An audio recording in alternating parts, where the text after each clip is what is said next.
नमस्कार, कैसे हैं आप और आपका परिवार। मैं दीपराम महावर, मोटिवेशनल स्पीकर और लाइफ कोच। तो क्या है कि हर पेरेंट्स चाहते हैं कि उनके बच्चे सफलता के शिखर पर पहुंचे, लेकिन बच्चों को वो क्या बनाना चाहते हैं, उनके लिए वो क्या एफर्ट्स करना चाहते हैं।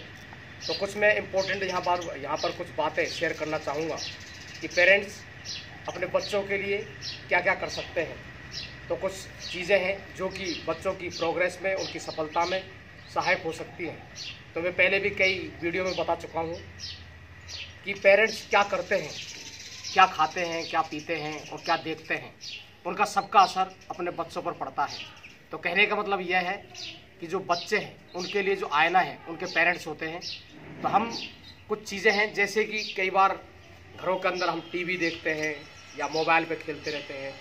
तो एक बार एक चीज़ भी है, जैसे किसी ट्रेन के अंदर एक महिला सफ़र कर रही थी, तो उसके अंदर एक छोटा सा बच्चा था 8-10 साल का, वो बुक पढ़ रहा था। और तो किसी सज्जन ने उस महिला से पूछा कि आपका बेटा बड़ा समझदार है जो इस छोटी सी उम्र में बुक पढ़ रहा है। तो उस महिला ने उस सज्जन को जवाब दिया कि देखिए, मैं बुक पढ़ रही हूँ इसलिए मेरा बच्चा बुक पढ़ रहा है। तो कहने का मतलब उस महिला ने कहा कि हमारे जो बच्चे हैं पेरेंट्स की नकल करते हैं, हम क्या करते हैं, क्या खाते हैं। तो उसी तरीके से तो हम कुछ यहाँ पॉइंट्स में शेयर करना चाहूँगा कि हम हर घर के अंदर लगभग टीवी भी है, मोबाइल भी है।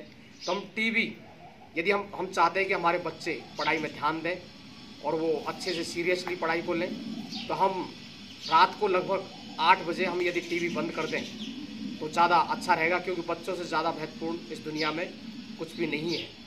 और कई बार क्या है कि पेरेंट्स इतने बिजी होते हैं कि वो बच्चे की डायरी में जो टीचर्स हैं वो क्या लिखते हैं, क्या नहीं लिखते हैं, उन्होंने क्या नोट डाला, वो भी देखने की ज़रूरत नहीं समझते हैं। तो बच्चों की डायरी को रोज़ाना उसको ज़रूर देखें। उसके अंदर जो टीचर हैं, जो अध्यापक हैं, उन्होंने उसके अंदर क्या क्या कार्य उनके लिए दिया है, क्या नहीं दिया है, क्या नोट डाला है। और यदि कोई जो होमवर्क है तो बच्चा को उसको पूरा कराने में उसकी हेल्प करें। और रोज़ हम उसकी डायरी को देखकर, यदि किसी टीचर ने कोई भी नोट डाला है किसी सब्जेक्ट से संबंधित, यदि किसी सब्जेक्ट में वेरी गुड दिया है या एक्सीलेंट दिया है, तो बच्चे को हम अप्रिशिएट करें। और किसी सब्जेक्ट के बारे में यदि टीचर ने ये लिखा है कि इस सब्जेक्ट पे पेरेंट्स ध्यान दें, तो उसकी जो कमजोरियाँ हैं सब्जेक्ट के अंदर उनको दूर करने की कोशिश करें और बच्चे को मोटिवेट करें कि यदि आपके इस सब्जेक्ट में यदि नंबर कम आए हैं तो कोई बात नहीं बेटा, अगली बार अच्छे आ जाएंगे।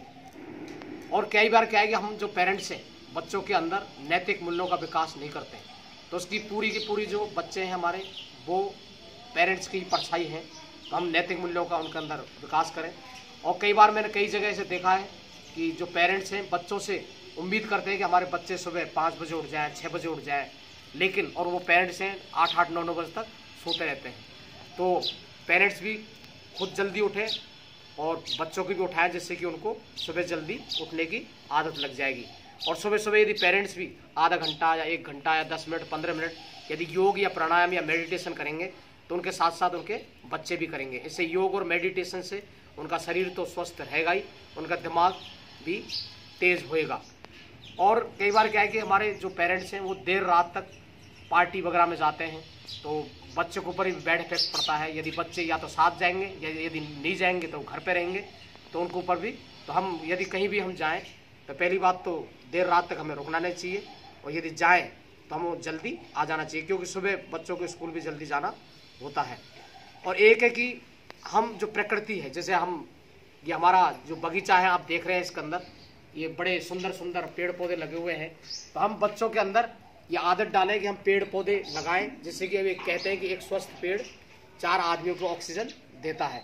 तो हम यदि गार्डनिंग करेंगे, जैसे हमारी जो बच्ची है, ये देखिए जो बगीचा है इसके अंदर घूमते हुए पढ़ाई करती है इसके अंदर।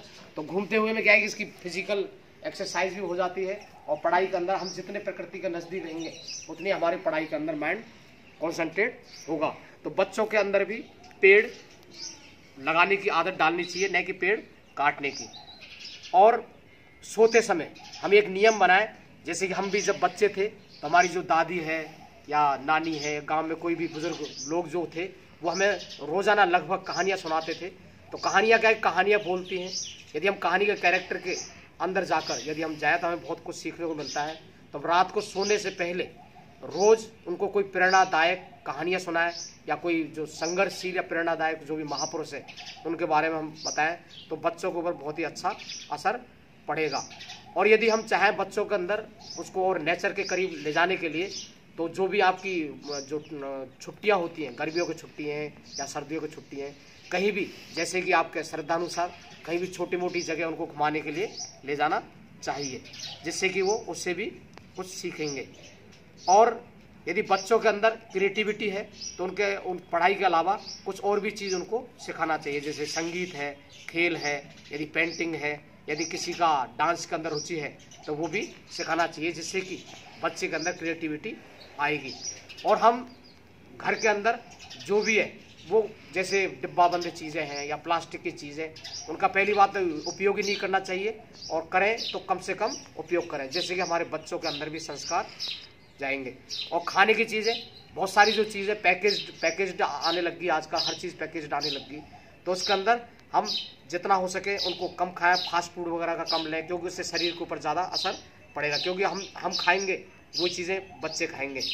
और बच्चे के अंदर बहुत सारी चीज़ें, क्रिएटिविटी उनका माइंड होता है, बहुत सारे सवाल हमसे वो पूछते हैं, तो कई पेरेंट्स बच्चों को डांट देते हैं, फटकार देते हैं, तो उनको प्यार से, प्रेम से उनको समझाएं। यदि आपको उस समय उनके सवाल का कोई जवाब नहीं आ रहा है तो बच्चों को प्यार से बोल दें कि मैं आपको थोड़ी देर बाद आपको बता दूंगा। यदि हम उनको डांट देंगे या फटकार देंगे तो उनके अंदर नेगेटिविटी आएगी, यदि हमने उनको नहीं बताया तो गलत मैसेज जाएगा। और कई बार क्या है कि आजकल के पेरेंट्स होड़ के अंदर या प्रतिष्ठा के अंदर उनकी हैसियत के बियॉन्ड, कहने का मतलब यह है कि उनकी इतनी हैसियत नहीं है या इतने वो आर्थिक स्थिति मजबूत नहीं है, फिर भी आस पड़ोसियों की देखा देख, रिश्तेदारों की देखा देख, जो कॉर्पोरेट टाइप कल्चर के जो स्कूल है, बड़े बड़े स्कूल है जिनके अंदर लाखों रुपए की जो डोनेशन फीस लगती है और वो कर्ज लेकर अपने बच्चों को एडमिशन कराते हैं, तो ये अच्छी परिपाटी नहीं है। तो देखा देखी नहीं करें और जो भी अपनी हैसियत के अनुसार अच्छे स्कूल में एडमिशन करा सकते हैं। और क्या है कि बच्चे यदि आपसे पूछें पढ़ने के लिए तो आप पहले उनसे कहें, जैसे कि हमारे जो बेटियां हैं उनसे जैसे कई बार कोई सवाल है तो हम उनसे पहले कहते हैं कि आप इसको 1 बार 2 बार या 3 बार ट्राई करिए, यदि नहीं आता है तो हम उसको बताएंगे। तो बच्चों के अंदर खुद पढ़ने की और सीखने की आदत डालना चाहिए।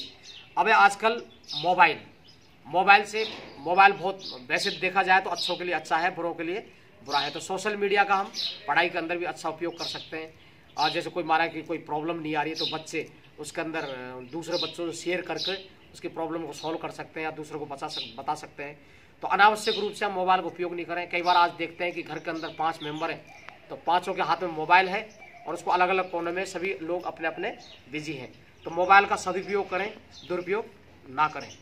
और बच्चों के अंदर कुछ अच्छी आदतें भी सिखानी चाहिए, जैसे गर्मियों की छुट्टी है या जो भी छुट्टी है, घर के अंदर चाहे वो लड़का हो चाहे लड़की हो, उनको खाना बनाना सिखाना चाहिए और घर के अंदर जो दूसरी चीज़ें वो भी उनको बनाना सिखाना चाहिए। और घर के अंदर जैसे बर्तनों को साफ करना या झाड़ू लगाना है, तो ये दूसरी चीज़ें सिखाएंगे तो वो इंडिपेंडेंसी उनके अंदर आएगी, आत्मनिर्भरता उनके अंदर आएगी।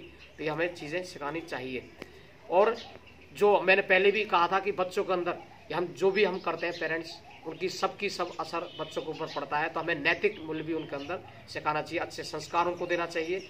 तो मैंने ये कुछ चीज़ें शेयर की थी जो कि पेरेंट्स के लिए, यदि पेरेंट्स वाकई में अपनी बच्चों को सफलता के शिखर तक पहुंचाना चाहते हैं, तो इससे सफलता का मतलब यही नहीं कि बच्चे पढ़ लिख गए और वो IAS बन गए या IPS बन गए या RAS बन गए। तो उनके साथ साथ उनके अंदर नैतिक मूल्यों का होना जरूरी है, जिससे कि वो इस मानव जाति की अच्छे से ढंग से सेवा कर पाएंगे, उस प्रकृति को भी सही ढंग से सेवा कर पाएंगे। तो मैं हर बार ये कहता हूँ कि यदि आप मेरे मिशन और विजन में जुड़ना चाहें तो आप जुड़ सकते हैं। मेरे विभिन्न ये सोशल मीडिया है क्योंकि आप इनको ये देख सकते हैं, आप इनसे जुड़ सकते हैं। जैसे ये मेरा नाम है और विभिन्न जो सोशल मीडिया है यहाँ पे देख सकते हैं आराम से यहाँ। और मैंने ये एक छोटी सी एक बुकलेट तैयार की है, तो इसके अंदर जो आप देख सकते हैं इसके अंदर बहुत सारी चीज़ें, टिप्स हैं पढ़ने की, सफलता के सूत्र हैं। आप जो भी इनको लेना चाहें इस पुस्तक को, वो मुझसे आप संपर्क कर सकते हैं कभी भी कहीं भी। और मैं अब तक इनको हज़ारों की तादाद में इन पुस्तकों को मैं बांट चुका हूँ। आपने मेरे इस वीडियो को देखने के लिए अपना अनमोल और कीमती समय दिया, जैसा कि आप हर बार देते हैं और अपनी अनमोल और प्रतिक्रिया आप देते हैं। मैं आप सभी से निवेदन करूंगा इस वीडियो को आप खुद देखें और दूसरों को दिखाएं, जिससे कि पेरेंट्स जो है अपने बच्चों के लिए अधिक से अधिक अच्छे से कर सकें उनके लिए। तो मैं आपने इस वीडियो को देखा, आपका बहुत बहुत धन्यवाद, थैंक यू। और कहीं भी आप देश में निःशुल्क मोटिवेशन सेशन के लिए आप मुझसे संपर्क कर सकते हैं। Thank you so much.